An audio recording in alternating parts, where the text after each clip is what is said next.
with coverage you can count on. This is WNEMTV5 News. Right now, a community dealing with the aftermath of Tuesday's school shooting. If you weren't hit by a bullet, doesn't mean you weren't terrorized that day and won't have nightmares about it the rest of your life. How families are coming to terms with the tragedy. Plus, the debate over abortion rights makes its way to the Supreme Court. How the justices are responding to yesterday's arguments. And keeping children warm through the winter. It's the difference between going to school on a cold day or staying home. The organization making sure every child has a coat this season. It's time to wake up Mid-Michigan. It's Thursday, December 2nd. Well, good morning, sweet friends. Thank you for inviting us in your home this morning. I'm Colette Stinger. And I'm Blake Keller. Glad to be with you this morning. Definitely a nice warm breeze when I stepped out the door. Change, yeah, it was a definitely nice change. That's a great way to put it. Meteorologist Chris Eastlick's here. So our day ahead might look different though, right, Chris? It does look like our temperatures go in reverse. So the warmest temperatures will be found this morning. That will probably feel a little bit nicer than it has so far this week. But once we get to the evening hours, it will definitely feel like the 30s, and our wind chills will certainly feel that way too, even for those who are in the low 40s. Your first Warn 5 pinpoint Doppler radar live from MBS shows things pretty dry this morning now.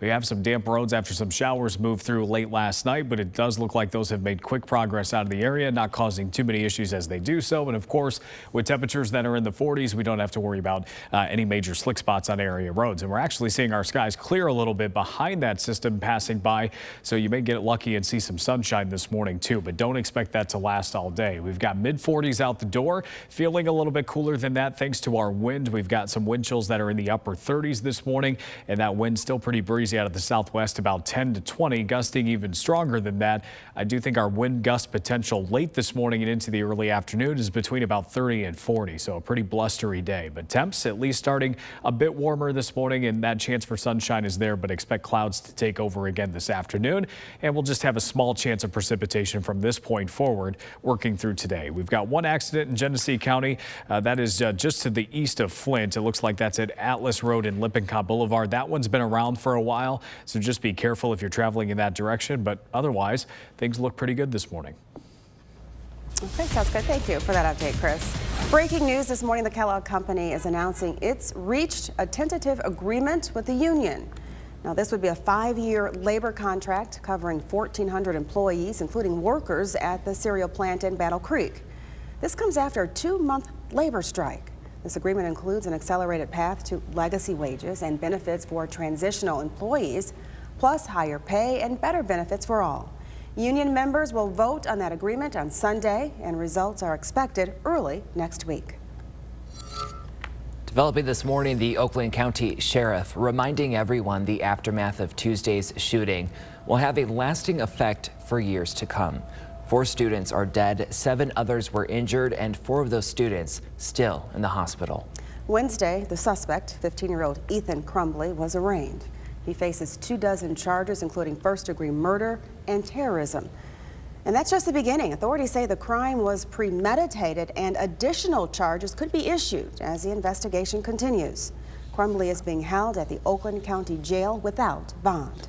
The 4 students killed in the shooting have been identified as 16-year-old Tate Meir, 14-year-old Hannah St. Juliana, 17-year-old Madison Baldwin, and 17-year-old Justin Schilling.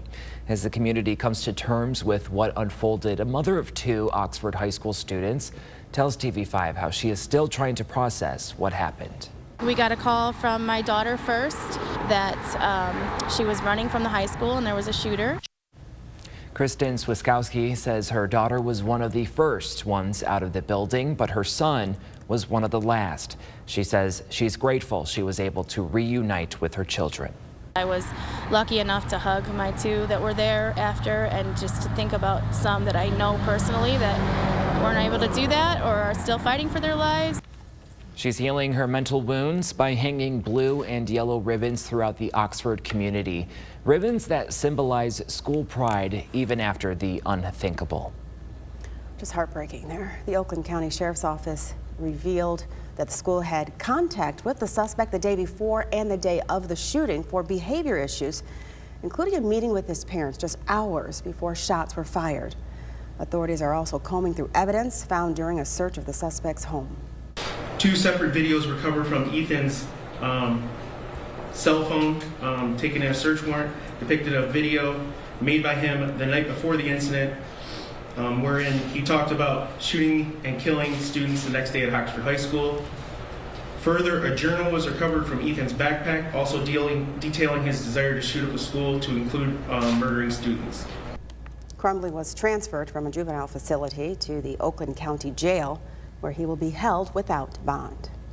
Well, the state health department is sharing some resources for those affected by the event. According to the National Child Traumatic Stress Network, shootings are extremely traumatic and coping can be stressful. Kids may experience anxiety and depression, which can lead to physical and mental tolls. For tips to help both yourself and your child, just call 211. Over to the pandemic, the United States joins about 24 other countries with a confirmed case of the OMICRON variant of COVID-19. Health officials had said that it was only a matter of time before it happened. Laura Podesta explains how the White House is now making moves to fight the virus as a winter surge approaches. Dr. Charles Chu is not surprised that the Omicron variant made its way into the U.S. I'm almost certain that this finding is only the tip of the iceberg. Chu works at the California lab that detected Omicron. So essentially, it's a microchip which consists of a bunch of electronics. His team used this nanosequencer to confirm it in just a few hours. If we had to run this on a traditional instrument, typically it takes at least a day. The infected person returned to California from South Africa on November 22nd.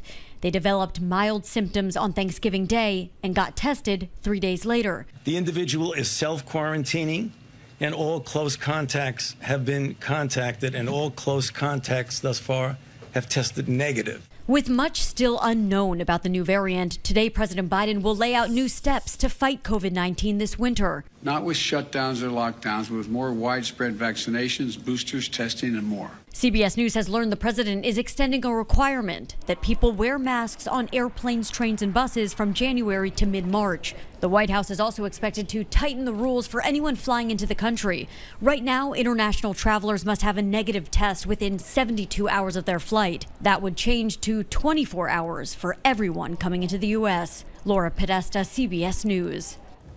Scientists say it will take 2 to 3 weeks to determine if the new variant spreads more easily or if it makes people more sick. Meantime, the president will visit the National Institutes of Health today. Meanwhile, Michigan's surge of coronavirus continues. The state is reporting more than 16,000 cases since Monday and 358 deaths. 160 of those deaths were identified during a vital records review. That brings the state's total to more than 1.3 million cases, and the death toll has now surpassed 24,000. Well, if you need to get a COVID-19 shot, the Saginaw County Health Department is hosting a free drive-through vaccine clinic today. It's at the Sears Automotive from 9 until 3:30. Anyone 5 and older, you can get your first or second Pfizer dose, and adults can get a booster shot. In more local news, the city of Flint will soon be decked out for the holidays. Today, the city is hosting its Tremendous event, lighting the official downtown tree at 2nd and Saginaw. The corner will be full of activities, including a DJ, some hot cocoa, carriage rides, and much more. Santa will be there at 5:15, and the tree lighting countdown will begin at 6. Nearby retailers and restaurants are also giving discounts during the event. Definitely lots to do this weekend. Lots of happy, cheery, holiday fun. Yeah. Love it. Happy Thursday, everyone. TV5 News Time is 6:07. Well, the latest on the aftermath of the school shooting in Oxford, how businesses are stepping up to support the community. And it's a grand homecoming for one teen injured in the deadly Christmas parade incident in Wisconsin. How his family and friends are rallying to help him on his road to recovery. Roadways in the Vehicle City, well, we're looking pretty good this morning, in good shape. Check out your drive times as well after the break. Chris is tracking your morning drive forecast. Stay tuned.